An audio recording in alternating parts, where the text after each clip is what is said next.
vamos agora para a nossa última unidade, que é a unidade 4, que são as cotas para estudantes indiodescendentes. Enquanto a unidade 3 está falando dos desafios da educação escolar de povos indígenas, a gente vai falar aqui um pouco mais da caracterização dessas cotas, tá? De que cotas estamos falando, quais são as características dela, como elas se situam nas legislações e entre os grupos sociais de uma maneira geral, né?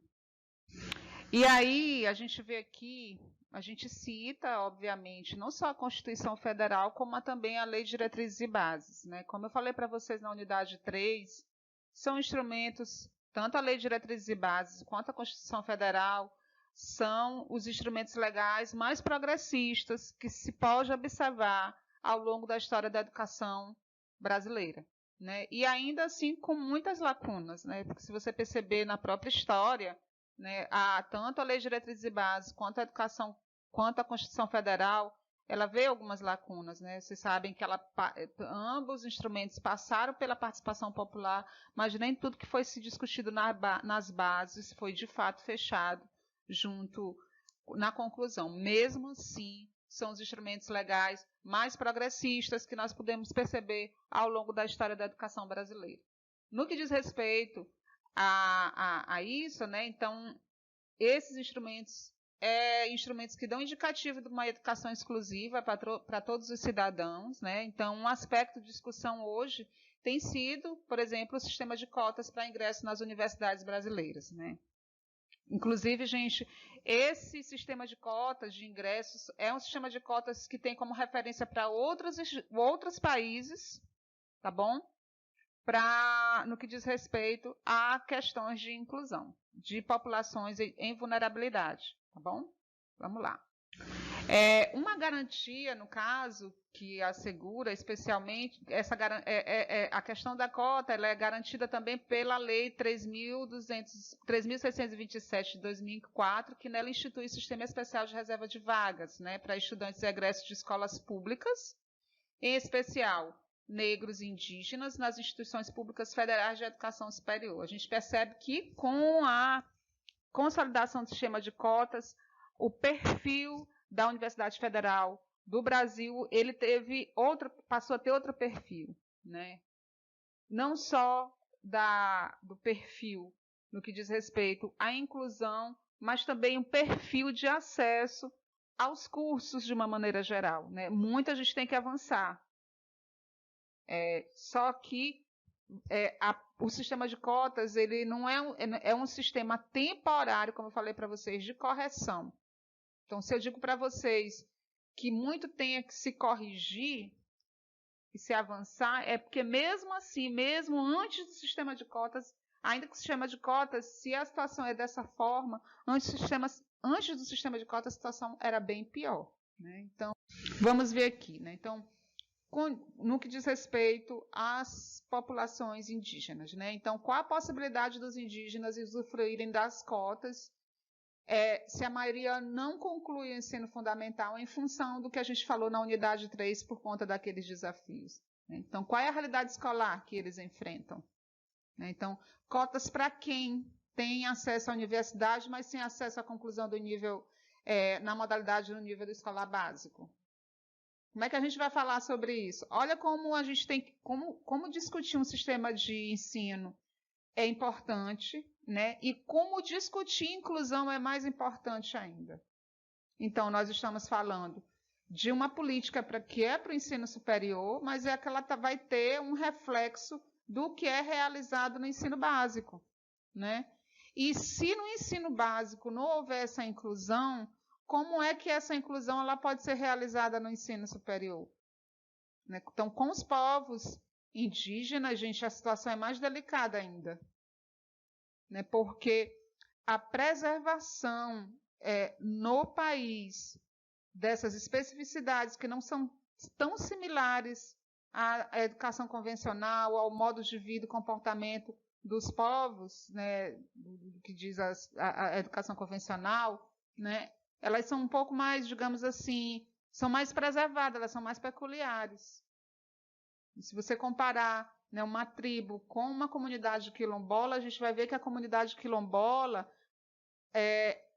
ela se aproxima um pouco mais, né, do modo de vida, digamos, bem entre aspas, viu, que eu vou colocar aqui, das sociedades contemporâneas, urbanas e tal, do que nas tribos. Então, é delicada por isso, e também por isso que nós temos que necessariamente, olha como a nomenclatura também é importante, é por isso também que nós estamos falando de povos indígenas, nós não estamos falando de índios. Isso é muito importante que vocês compreendam isso.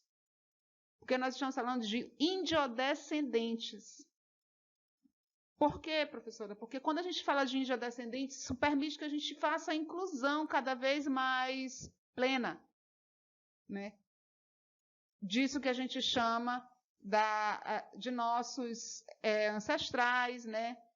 Da formação do povo brasileiro, do que a gente compreende pela formação do povo brasileiro. A gente sai um pouquinho mais desse caráter romântico para entrar num caráter um pouco mais objetivo. A ideia é essa.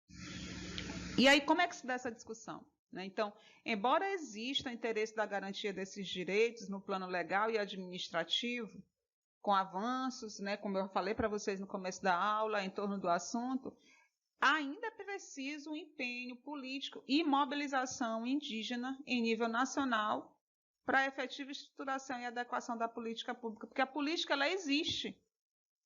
Agora, o que não tem é a eficácia. E aqui o autor ele tenta descrever que essa eficácia, gente, ela só vai ser possível a partir de participação popular. E participação popular envolve inclusão. Então, nós temos uma ministra atualmente. Essa ministra, ela é, né, índia descendente. Isso é muito importante. Então, vocês sabem, ela saiu. Se você olhar o histórico de vida da Sônia, vocês vão perceber que a Sônia ela saiu da comunidade dela para ser empregada doméstica e imperatriz.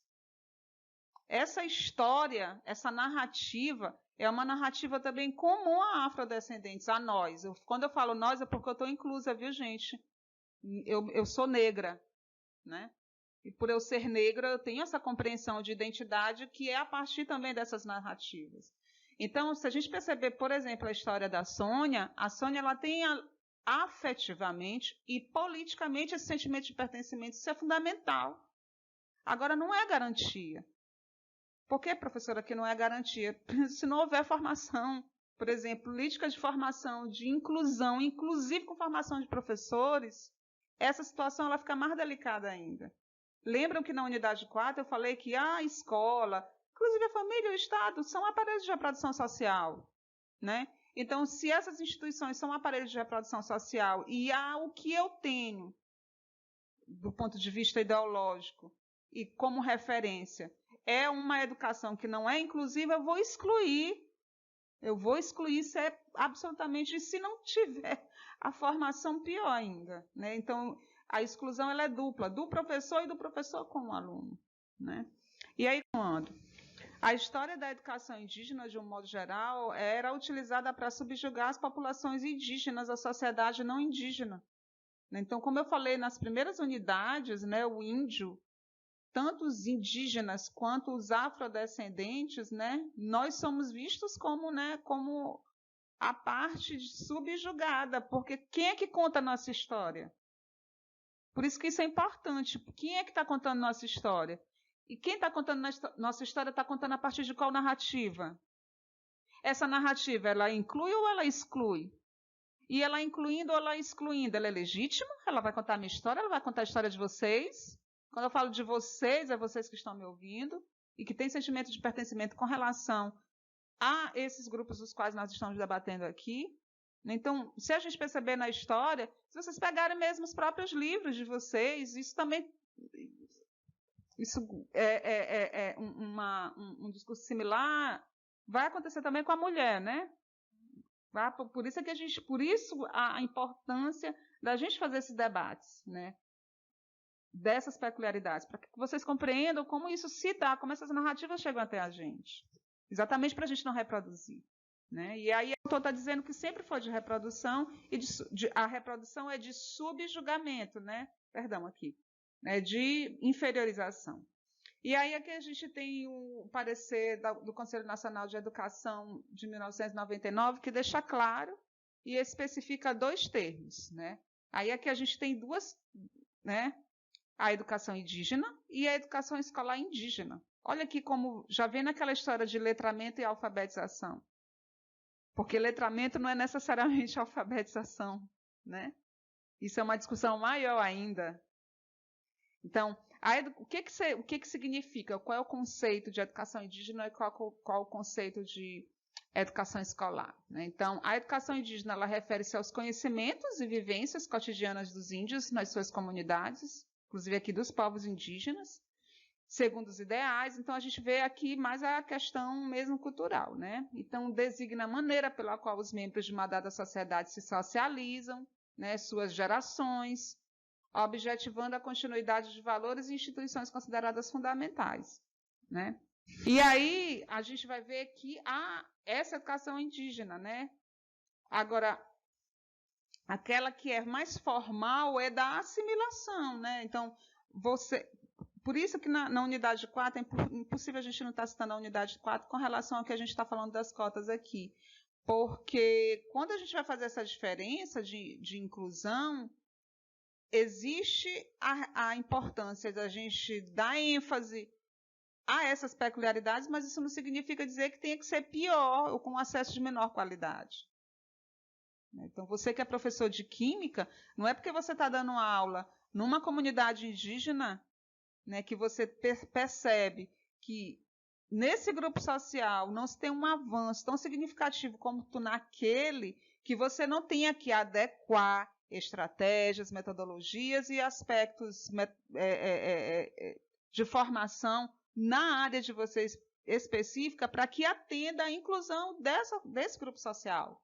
Não sei se eu estou me fazendo entender. E isso é um desafio. Né? Então, observa-se que as comunidades indígenas continuam sendo desrespeitadas e marginalizadas, mesmo nos dias atuais. Né? Então, a reivindicação de uma política de educação escolar diferenciada e de qualidade ainda é motivo de luta coletiva, de lideranças e organizações indígenas em amplitude nacional. Então, quando a gente vê aqueles caras, né? Então, quando a gente vê situações de denúncia, né? Sobretudo na região norte, né? De falta de acesso, é porque que essas pessoas elas têm um sentimento de pertencimento com relação a essas causas.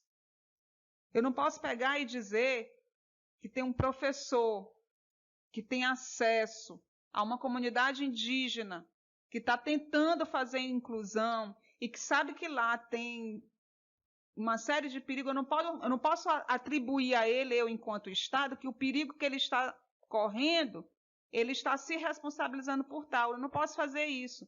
Eu, enquanto Estado, enquanto gestor, eu tenho que dar condições para esse professor ou para essa professora, né? Dar qualidade, uma vez que legalmente isso é um direito, né? De ter acesso a uma educação de qualidade. Então, eu não posso dizer e responsabilizar eu, enquanto gestor, dizer, não, mas tu sabia que lá tem perigos, não, eu não posso fazer isso, muito pelo contrário, eu, enquanto gestor, ainda posso ser responsabilizada por isso. Entende? Vocês entendem da delicadeza do assunto e da delicadeza do conteúdo no que diz respeito a esses aspectos, né? E como é limitado, como ainda é muito sofrido. E aí, ao reservar, aí a gente fala aqui do ProUni, é um programa de inclusão via parceria iniciativa privada, né? Foi feito dessa forma, foi uma forma de inclusão, muito ao que caminhar, porque vocês vão perceber que não adianta só incluir, porque isso não significa garantia, gente. Estar naquele local, sobretudo para populações índio-descendentes, vocês vão perceber isso, porque não basta estar só na escola, há condições de deslocamento, existem as condições de estudo, existem as condições, inclusive, de alimentação, existem as condições, inclusive, de contato com seus familiares. Então, não adianta só a gente falar de inclusão como um papel só, único e exclusivamente de letramento, ou de alfabetização, ou de formação.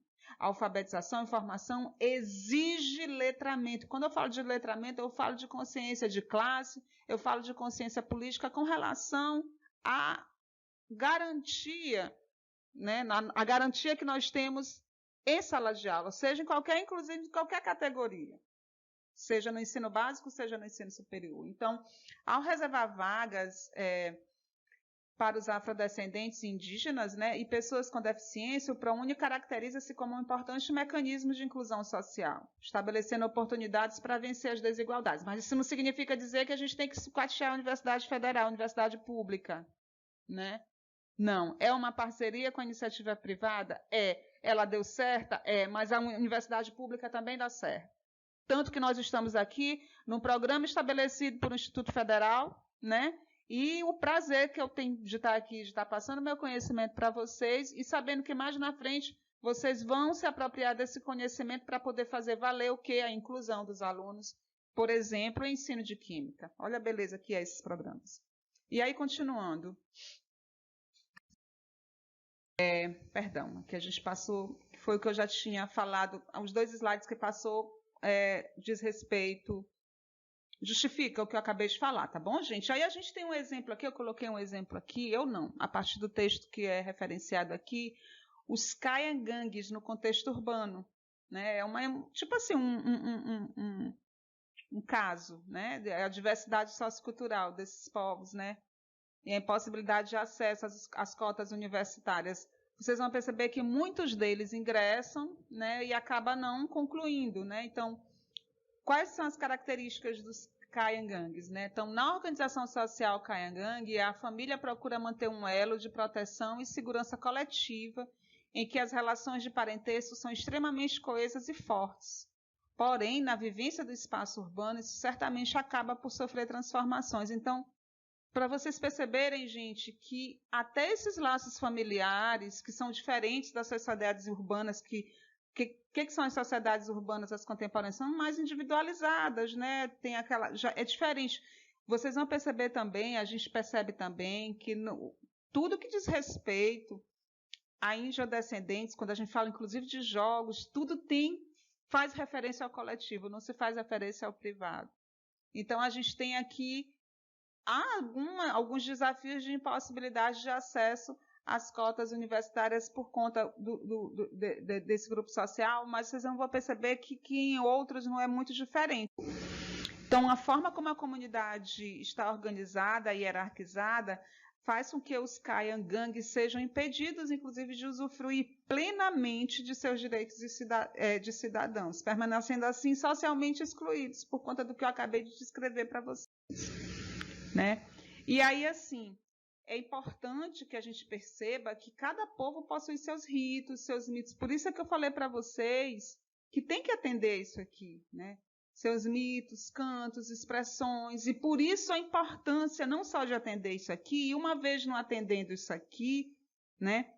O crime de injúria, ele é equiparado ao crime de racismo. Isso tudo quando se caracteriza, né, o crime de racismo e injúria pelas autoridades de uma maneira geral, ela se vale a partir desses mecanismos, pessoal, a partir dessas compreensões, né, porque isso é importante na compreensão de um grupo social, né? Então, é necessário considerar essa diversidade na abordagem também nas dinâmicas das aulas, principalmente na situação de inclusão da educação escolar, que é o objeto de nossa aula. E aí, para a gente encerrar, né, no que diz respeito aos indígenas, a legislação existente é feita por homens brancos, quase toda, gente. Isso não acontece só com indígenas, mas para a gente também, que somos afrodescendentes, né? Então, as legislações, elas são, além de serem unilaterais de cima para baixo, né, é feita por pessoas brancas, né?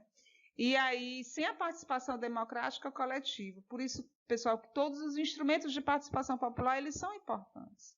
E aí a gente pensa assim, como pensar, por exemplo, e avaliar as cotas nessa situação, com participação popular, né?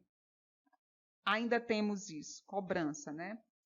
E aí, avançamos aqui, encerrar nossos slides, o texto é cotas para estudantes indígenas, inclusão universitária ou exclusão escolar. Né? Eu peço para que vocês leiam o texto na íntegra, não é um texto difícil. Se tiverem alguma dúvida, podem me procurar, tá? E eu agradeço a atenção de todos vocês, tá? Um forte abraço, gente.